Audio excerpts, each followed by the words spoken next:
Essa experiência tem sido, assim, muito incrível e, óbvio, assim, não funciona para todo mundo. As pessoas têm...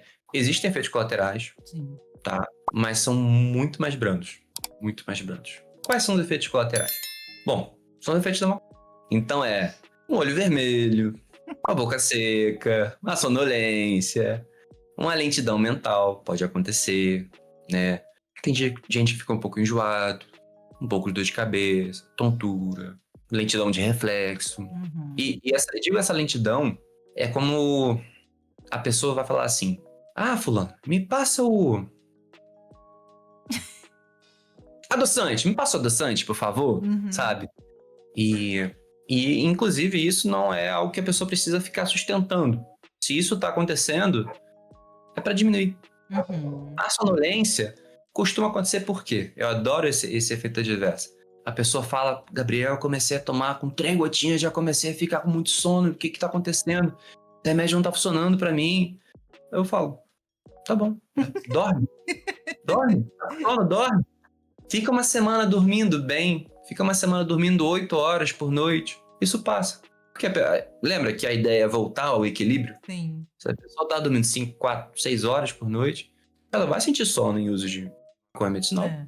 E quando dormir, isso se regularizar, isso melhora. Sim. Até por esse negócio que você falou de aflorar mesmo os sentimentos. Então, a partir do momento que você já tá precisando dormir, você vai sentir sono. Você tava Vai, precisando dormir. Eu acho que é a mesma exatamente. coisa que acontece mais com a questão de comer, né? É mais ou menos Uhum. isso? Tem essa coisa da larica é verdade? Ah, sim, larica pode acontecer, tá? Principalmente no uso do THC, Uhum. né? Vai mexer com alguns comportamentos, tipo, a pessoa que tem uso do óleo de maconha, ela vai, por exemplo, ter uma tendência um pouquinho maior a preferir alimentos mais calóricos, Uhum. alimentos mais gordurosos, com mais açúcar, com um componente hedônico mais importante, Uhum. sabe? E aí, assim, quem tem a questão alimentar, tanto pode ser bom, mas também pode atrapalhar um pouco, porque Uhum. aquelas coisas gostosas ficam um pouquinho mais gostosas. Mas a compulsão alimentar, em geral, não é assim, tem a relação com a comida. A pessoa que tem uma compulsão mais séria, assim, tem muito mais um componente ansioso Sim. que a maconha vai ajudar com a ansiedade. Sim. Então, por ajudar com a ansiedade, pode ajudar sim com a compulsão. Com Mas aí, certeza. quando ela for comer, ela, em geral, vai lá no serve-serve, né? Vai pegar ali o palmito ou vai Ah. pegar ali a coxinha. Tem um pouquinho mais chance de pegar a coxinha. Uhum. Mas não é nada absurdo, não é uma larica, né? É uma tendência comportamental que pode acontecer. Larica acontece quando a pessoa faz um abusinho, faz uma dose alta de THC, Uhum. né? Por exemplo, THC, ele, em dose baixa, ele é ansiolítico, né? Reduz a ansiedade, dá um sono, dá prazer. Inclusive é bom até para a questão dessa que a gente mencionou da convulsão. Uhum. Porém, na medida que a gente vai saturando os receptores, né? Inundando o cérebro com THC, isso vai crescendo e aí ele vai ativando outras regiões do cérebro e pode justamente ter o efeito contrário, o efeito de causar ansiedade, de causar paranoia, de causar compulsão alimentar, né? Que a larica Uhum. é uma compulsão alimentar, se a gente for parar para ver É, o fenômeno, né? sim, É a pessoa que come, não tá com fome, mas continua sim, querendo comer por algum motivo, para saciar algum vazio. com certeza. E isso pode ser benéfico para quem está em quimioterapia, para quem tem um problema de anorexia, para quem, né? Não é nunca julgamento moral. Mas acontece sim. Larica pode acontecer, mas acontece quando a gente faz um uso um pouquinho elevado do THC, principalmente. O canabidiol em si, ele, em geral, ele até modula um pouquinho para baixo Uhum. o apetite, na verdade. Tá? E aí, você falando disso, eu já pensei logo na questão da legalização, né? Porque como no Brasil não é legalizado, muitas vezes a gente não sabe o que a gente está consumindo. Se tem muito THC, se tem muito mais THC do que a gente deveria, que normalmente tem. Então, assim, a gente tem essa dificuldade toda porque a criminalização faz com que a gente fique nesse espaço que a gente não sabe o que a gente está... Além de a gente não saber o que a gente está consumindo, a gente ainda vira criminalizado por estar usando um negócio, por ser usuário. Ele criminaliza o usuário, né? Com certeza. Assim, a criminalização tem um efeito muito, muito importante nessa maconha disponível no mercado ilegal, né? Para pensar assim, um produtor de maconha para vender para o mercado ilegal. O que ele vai fazer? Ele vai fazer a maconha mais potente possível, porque se ele perder a encomenda que fizeram, se perder metade, 2/3 da encomenda, 1/3 vai suprir. Aconteceu coisa muito semelhante nos Estados Unidos na época da lei seca. Se bebia cerveja ali, né? Bebidas de baixo teor alcoólico, proibiu total, o pessoal tava enfiando cachaça dentro de bengala, em frasquinho pequenininho que você esconde no bolso, né? É um fenômeno que vai acontecendo. Perfume, exatamente. Então, vai ficando mais forte e por não ter uma regulação, né? Você não pode falar com o cara na Não tem proconha. Vai reclamar lá que você tá sentindo a dor de barriga, que você tá sentindo a dor de cabeça, tá te dando paranoia. Não existe. E até porque, assim, não haver, você vai, além de encontrar sujidade, né? Tipo, pene de barata, fezes, matéria orgânica podre, né? Que a própria acondicionamento da planta vai estar feito de uma forma não adequada. Mas vai ter agrotóxico pra cacete, vai ter veneno. Então, assim, olha o dano de saúde que está sendo feito na população por causa de criminalização também.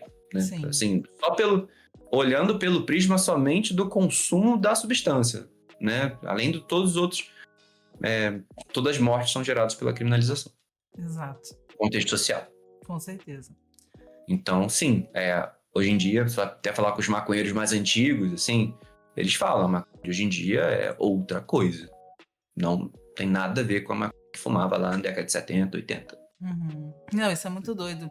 Ontem eu tava vendo até uma live lá do Natural Mystic com uma menina que é do Canadá. Então ela tava mostrando o quanto é diferente essa realidade de quem tá num país onde tudo é legalizado e a gente aqui onde é criminalizado, né? Aí ela estava falando da questão da hibridização das plantas e que hoje em dia a maioria das plantas foi hibridizada exatamente para ter flores maiores, flores mais bonitas e as sementes que, se for pensar numa coisa de nutrição, me soa muito similar às sementes crioulas, que são essas sementes, né, originárias, que essas maconhas originárias elas já estão se perdendo por conta disso. Sim. São muito poucas e seria um movimento muito importante da gente resgatar e preservar essas sementes dessas maconhas assim, não são essas comercializáveis como hoje em dia se faz, né? Com certeza. E, por exemplo, o maravilhoso estar num espaço como este é porque a gente pode, por exemplo, analisar o impacto que o capitalismo tem nesse processo de legalização. Há um viés mercadológico importante para isso. Melhorar o produto, né? A aparência, o tamanho, o cheiro, o efeito X, Y. E aí você vai hibridizando, manipulando aqui, manipulando ali. Tanto que hoje em dia, assim, até onde eu saiba, é muito difícil encontrar cannabis sativa, cannabis índica. É cookie clicker e sei lá o quê. Skittles. Essa parada assim, sabe? E, ok, é que nem cachorro, né? Siddhartha Ribeiro já usa essa analogia, né? É que nem cachorro, a gente vai escolhendo e cruzando as linhagens na forma que a gente vai querendo. Mas o que a gente está querendo está sendo muito mais controlado por quem quer lucrar em cima disso do que pelo efeito cultural, assim, pela demanda cultural, pela produção de quem está envolvido ali nos movimentos, né? Existe muitos povos que utilizam uma de forma cultural, religiosa, né? Cultural, dentro da própria medicina tradicional também, né? E não necessariamente maconha é igual THC, não necessariamente maconha sequer é igual a chapação. Tem muita maconha aí na natureza, nem chapa. Tem outros que chapam, e tudo bem também, tem seu uso. E, assim, por exemplo, eu não sei nem te dizer, assim, qual seria o modelo ideal de legalização. Mas uma coisa que me preocupa, não só é essa manipulação genética que, enfim, ainda é planta, ainda são flores, não vai ter grandes malefícios, sabe? Na pior das hipóteses, você vai perder o nutriente, você vai perder... Tem a questão dos terpenos, né, que oferecem também propriedades muito terapêuticas que não são canábicas, né? Sim. Tem terpenos que vêm da lavanda, que vêm do limão, que vêm da manga, que vêm da pinha, e estão ali e oferecem um perfil tanto de paladar, mas também terapêutico. Mas uma característica que está acontecendo é a industrialização da maconha. Sim. E aí, extratos cada vez mais concentrados, tipo uma gominha em forma de ursinho, que tem 1000 miligramas, sei lá, 500, 200 miligramas de THC, pelo amor de Deus. Ou assim, um baseado hoje em dia tem 10 miligramas, a pessoa fuma um baseado e olha só o estado que a pessoa fica. Então, para que você vai romper, assim, esse sistema endocannabinoide? Um tamanho gigante, assim, uma dose boçal de THC, sabe? Cavalar. E aí, tudo bem, nosso corpo, de forma geral, tem formas de lidar com isso. Novamente, para você ter uma overdose de maconha, você precisa, assim, consumir dezenas de quilos de maconha sem parar, né? A pessoa não consegue. Ou seja, não existe nenhum registro de morte por uso de maconha somente. Isso é importantíssimo a gente deixar claro, né? Existem registros de morte combinado com outras drogas. Existem.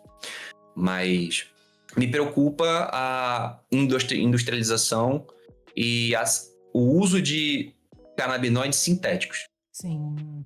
Tem o Delta 9 agora, né?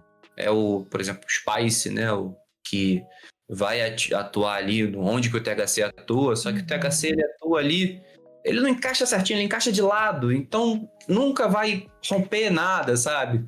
Mas o sintético, ele ativa de uma forma que realmente causa ali sintomas psicóticos, crises difíceis de sair, pode realmente deixar a pessoa mal de saúde, a ponto de precisar ser internada, esse tipo de coisa, né? E isso é preocupante. E isso, não sei, assim, me preocupa. Sim, sabe? Essa questão. E essa oferta muito grande de THC, assim, muito livre, também não sei. Assim, é uma coisa que eu fico um pouquinho olhando de lado, sabe? Eu vou se preocupar. Mas, até porque qual a necessidade, assim? Né? Quem sou eu pra dizer o que as pessoas precisam, mas, qual a necessidade de consumir 200 miligramas de THC?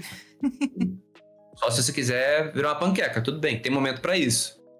Sim. Tem gente que encontra momento pra isso, tá tudo bem. Mas, pô... Com certeza. É um pacotinho com dezenas, sabe? Assim, é complicado.